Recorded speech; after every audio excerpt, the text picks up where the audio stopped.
Elizabeth's hands trembled as she scrolled through the glowing screen. Never show this to Mommy. Mommy is too busy and doesn't have time to care about you. But Grandma, Grandpa, and Aunt Vanessa are always thinking about you. We're your real family. Her breath caught in her throat. The words struck like a knife. She scrolled with trembling fingers, her pulse racing faster with every line.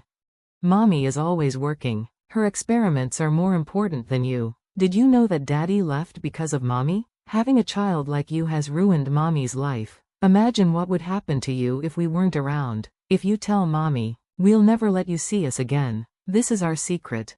The messages stretched on endlessly, thread after thread of carefully crafted venom, malicious words designed not only to wound Elizabeth, but to corrode Harper's innocent trust, implanting the idea that her grandparents and aunt, not her, were Harper's real family. Elizabeth's chest tightened, a mixture of rage and grief surging through her. This wasn't mere unkindness. This was calculated, planned, systematic psychological abuse. Her finger stopped at a recent message. Ready for tomorrow's presentation? The collage that Grandma specially helped you with will surprise your teacher. But this is our secret too. If you show it to Mommy, you'll never be able to see us again. Elizabeth gasped, her hand flying to her mouth. Slowly, with dread mounting, she switched to the photo folder. There, nestled among ordinary snapshots, was a project collage Harper had supposedly been working on. Elizabeth's eyes burned as she studied it. Her face was nowhere to be found. Instead, the glossy prints showed only George, Martha, and Vanessa smiling together. They looked like a perfect family, as if Harper belonged to them, not her. And at the corner of the collage, in faint childish letters, she read, "Mommy is always busy and doesn't care about me. They made me write this." Her voice broke. "Harper?" The little girl sat upright, tears streaming down her cheeks. She nodded, her small shoulders shaking. "They said if I didn't do what they told me, they'd take away my toys. They said I wouldn't be able to see you anymore." Elizabeth pulled her daughter into her arms, holding her tightly. "Oh, my love, my sweet girl." Harper buried her face into her mother's chest. "And today, they told me to present it. But when I stood in front of the class, the teacher looked at the collage and then at me, and suddenly I couldn't breathe. Everything went dark." Elizabeth's heart shattered at her daughter's confession. Her parents, her own sister, the people she had trusted most in the world, had betrayed her in the cruelest way possible.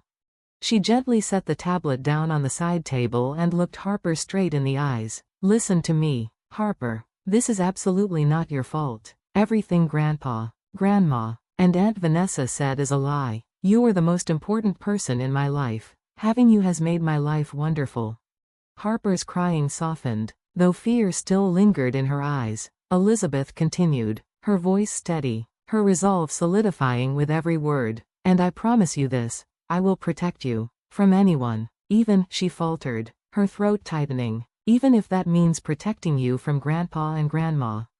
Elizabeth stepped into the hallway, her grip on the tablet so tight her knuckles turned white. The fluorescent hospital lights hummed above her, but all she could hear was the pounding of her own heartbeat.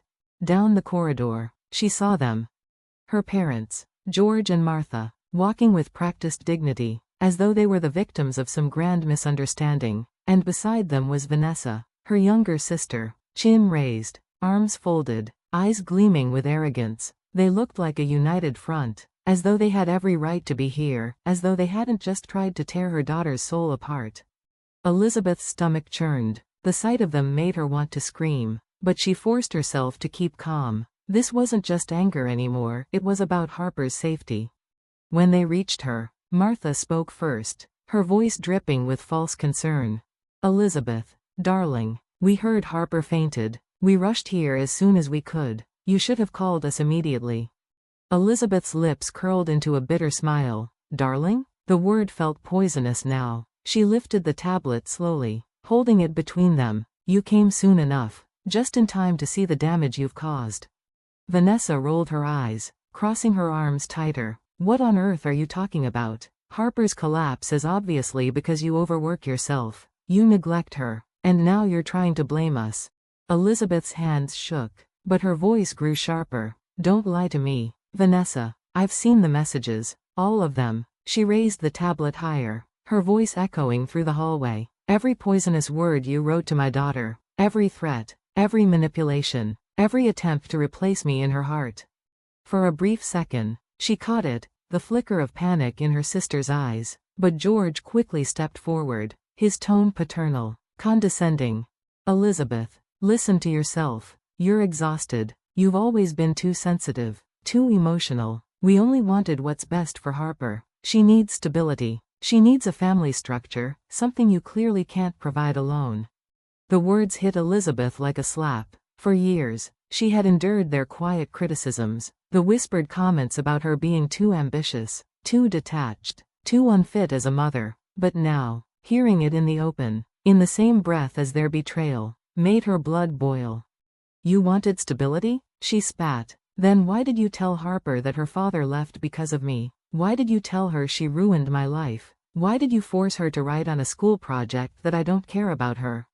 Martha stiffened, her eyes narrowing. Sometimes children need to face the truth. You're never around, Elizabeth, always buried in your work, your research. You hardly notice the child.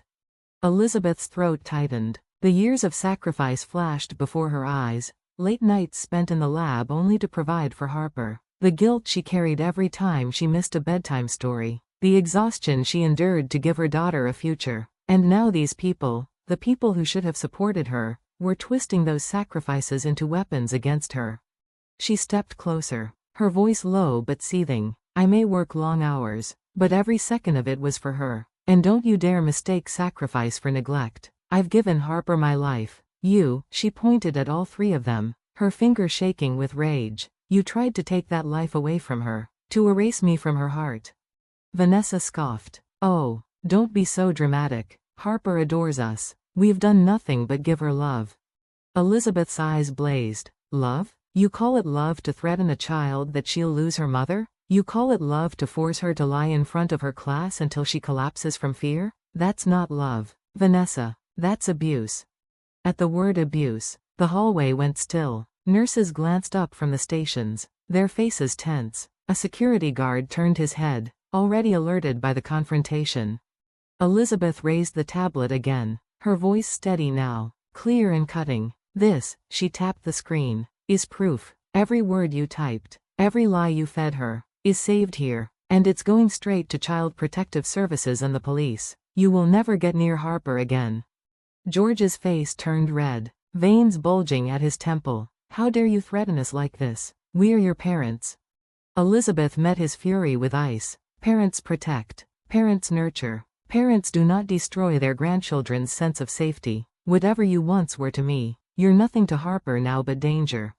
At that moment, Dr. Summers appeared at the end of the hallway, accompanied by 2 hospital security officers. His calm but firm voice carried across the corridor. Visiting rights for Harper Morrison have been restricted. For the child's safety, you 3 will need to leave the premises immediately.